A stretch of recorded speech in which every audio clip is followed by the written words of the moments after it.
Hi bro, మీ పేరు? Sandeep bro. Bro ఈసారి big boss చూసారా? చూస్తాం, రోజు ఎట్లా చూస్తాం. అనిపిస్తుంది బిగ్ బాస్? బానే ఉంది, అన్లిమిటెడ్ ఉంది కదా, బానే ఫుల్ ఎంటర్టైన్మెంట్ ఉంది, బానే అనిపిస్తుంది రోజు చూస్తుంటే.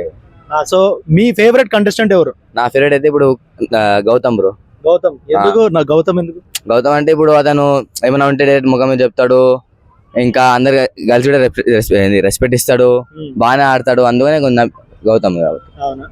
మళ్ళీ గౌతమ్ కాకుండా ఇంకెవరు బాగా ఆడుతున్నారు ఈ బిగ్ బాస్ లో? గౌతమ్ కాకుండా అంటే నబీల్ మంచిగా ఆడతాడు, ఇంకా నబీల్ ఇంకా నిఖిల్ అయితే స్టార్టింగ్ ఆడటానే ఇప్పుడు ఎక్కువ ఆడట్లేదు, ఎందుకంటే గ్రూపిజం ఆడుతుండు ఎక్కువ, అందుకనే లేదు.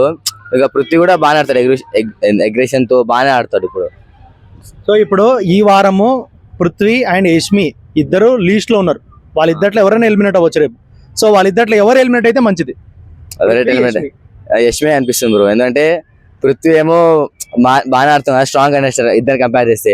యష్మి అంటే ఇప్పుడు చిన్న చిన్న వాటికి ఎమోషనల్ అయ్యి ఏడవడము అవన్నీ చేస్తుంది. ఇప్పుడు ఆమె కూడా మొత్తం వీక్ అయిపోయింది కాబట్టి ఆమెను బయటకు వస్తే బాగుంటుంది అనిపిస్తుంది. మళ్ళీ మొన్న సోనియా వచ్చి నామినేట్ చేసింది. సో ఎట్లా అనిపించింది సోనియా రీ ఎంట్రీ వచ్చి ఇట్లా నామినేట్ చేయడం? బాగానే అనిపించింది, ఆమె కూడా కరెక్ట్ పాయింట్స్ నామినేట్ చేసింది కదా వాళ్ళిద్దరిని. అంటే ఆమె కరెక్ట్ గానే చెప్పింది కదా బ్రో, ఇప్పుడు ఏమేమి జరుగుతుందో ఇట్లా అట్లా చెప్తుంది కాబట్టి ఇంకా యష్మినే అవ్వడం నామినేట్ బెస్ట్ అనిపిస్తుంది కదా మొత్తం. సో లాస్ట్ కు టాప్ 5 కంటెస్టెంట్స్ ఎవరు? టాప్ 5 గౌతమ్, నబీల్, పృథ్వీ, ప్రేరణ, ఇంకా నిఖిల్. టాప్ 5 నా ప్రకారంగా.